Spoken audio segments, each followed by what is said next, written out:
Hello, good morning po sa lahat ng aking tagapagsubaybay sa aking channel. Magandang araw po. Meron po akong ipapakita sa inyong bato na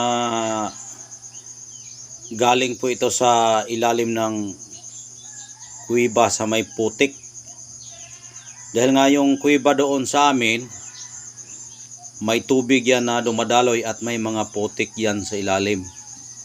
Kaya ito ay aking nakikita doon. At isa po siyang pagong na nagiging bato at ang kulay niya ay kulay puti. Ayan. Yan po ang ulo niya. Ito ulo niya. Ito po ang tiyan. Ayan. Sa hindi pa po nakakilala sa pagong na kulay puti, ito po ang itsura. Ang pagong kasi ay maraming klase. Pero ang pinakabihirang pagong sa buong mundo yung kulay puti. Dahil bihira ka lang makita ng puti na pagong. Ganyan po ang itsura sa puti na pagong. Ang pagong, iba-ibang klase. May Chinese turtle, yung Chinese na pagong na ang kanyang kabhang ay malapad. At yung native din na karamihan dito sa Pilipinas, yung pagong na kunti lang yung ulo niya, hindi mataas, pero yung kulay niya may dilaw-dilaw. At yung pagong na kulay puti na aking nakikita yung buhay pa ay kasing kulay, kasing katawan ng pagong na dito karamihan sa Pilipinas na ninirahan. Ito po ay isang pagong na aking nakikita sa kuweba ay kulay puti po siya. Ayan. At kung napapansin nyo, may ulo yan. Ganyan po, libon po siya. Yan po yung ulo niya na nag-ung-ung sa bato. Ayan. Kulay puti ang pagong. Ayan po yung tiyan. At yung paa niya ay sirado. Naging fossil po yung pagong na ating nakikita. Ayan. Yan po yung ulo. May mata pa nga yung lumalabas. Ayan. Pagong. Ang gamit po sa pagong ay isa po yang, kung sa kumbatan po yan, hindi basta-basta matamaan yung pagong. Mahina lang siya lumakad, pero kapag tayo ang magdadala nito, ay tao tayo, malakas din tayo. Pero yung spiritual niya, hindi basta-basta matamaan yan. Mayroon siyang bullet vest sa kanyang katawan. Ayan. May kilala ko noon na mayroon siyang pagong na kaibigan kong sundalo. Yung bakbakan noong unang panahon ay hindi siya matamaan. Kung matamaan man siya, ay hindi siya matablan. Yung pagong na nagiging bato. Mayroon ding pagong na aking kaibigan na ang kanyang pagong ay kulay puti, pero buhay yun. Nilagay lang niya sa balde at yung kanyang tubig ay nililigo niya. At hindi rin siya matamaan ng mga sakit-sakit sa katawan, katulad ng mga lagnat, yung mga mild na mga sakit hindi matamaan, kahit nga barang, paktol, usik, palipad hangin hindi siya matamaan.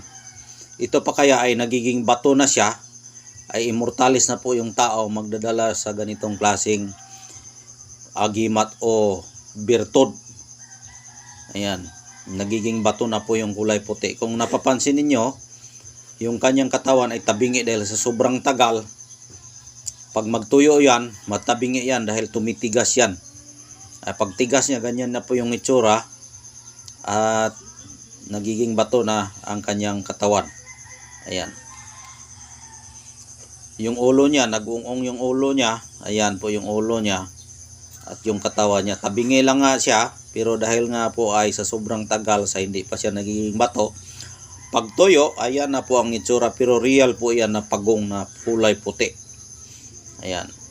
Ulitin ko po, yan ang gamit sa pagong ay isa po yang tagulilong, tagabulag, panipas, pangubol. Ayan. Yung pangubol, nakukuha po yan sa kanyang katawan na mayroon siyang takip.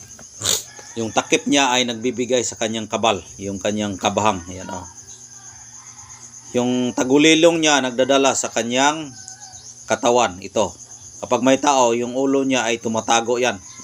Pasok doon, pati yung katawan pasok, hindi mo makikita. Yan ay nagdadala sa tagulilong. Kaya tagulilong at kabal at panipas po yung gamit sa pagong. Ayan. Kung sa kulam barang naman, hindi yan matamaan. Hindi nga matamaan ng bala eh. Yung ano pa, yung kulam barang daot pa. Kaya napakagandang gamitin ito sa dipinsa itong pagong. Kaya maganda yan. Sa nakakaalam nito ay napaka ganda itong gamitin. Ayan. Ang paggamit ito, balutin mo lang ito ng pulang tila. Ihabak mo sa yung baywang, itali mo para hindi mahulog at hindi mawala. Ganyan po ang kanyang proseso niyan. Ulitin ko, ang gamit nito ay pakabal. Yung kabal galing sa kabang na hindi matatablan kahit anumang bagay. Ang tagulilong, hindi siya makikita dahil yung kanyang ulo pumasok sa kanyang katawan, kati yung mga paa niya, hindi siya makikita. Kaya ang gamit niyan ay kabal at tagulilong. Maaring hindi siya matamaan, pwede rin yan siya sa panipas, pangubol at tagulilong. Ganyan po ang gamit sa pagong na kulay puti. Napakalakas po yung aura sa puti dahil nga mayroon akong kaibigan, yung sinabi ko na kanina na kulay puti yung kanyang pagong na nakikita, nilagay niya sa balde, buhay yun. Nililigo lang niya kapag mag-operasyon sila, hindi siya matamaan ng anumang disgrasya, kahit sa bala, kahit anong disgrasya, hindi siya basta-basta matatamaan.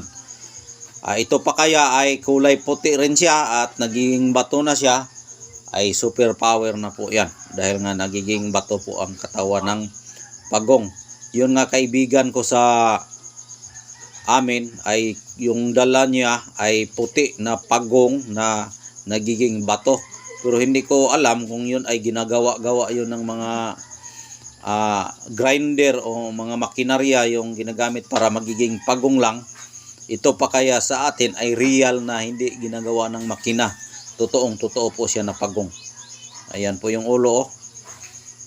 Ayan, nag-ung-ung sa kanyang katawan. Yung ano niya, yung paa niya nakatago. Ayan paa niya, yung buntot niya lumalabas yung buntot niya. Ayan po yung likod.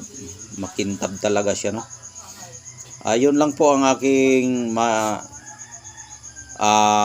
sasabi sa mutya ng pagong na kulay puti na nagiging bato po siya. Yan po yung tiyan, yan po yung ulo, yan po yung katawan niya likod. Ayan, nakatago ang kanyang paa. Kung dito may lumalabas konti dahil nga nagiging bato na siya, tumabingi siya kapag mabilad sa araw. Kahit nga yung mga isda, kapag ibilad mo yan sa araw, tumabingi yan. Pero tumigas yan, magiging bato. Lahat ng mga fossil kasi ay mag-form yan kapag magtigas na siya. Dahil sa hindi pa siya matigas, kumbaga mataba. Pag matigas na siya, pumayat at tumigas. At sa sobrang tagal, nagiging bato.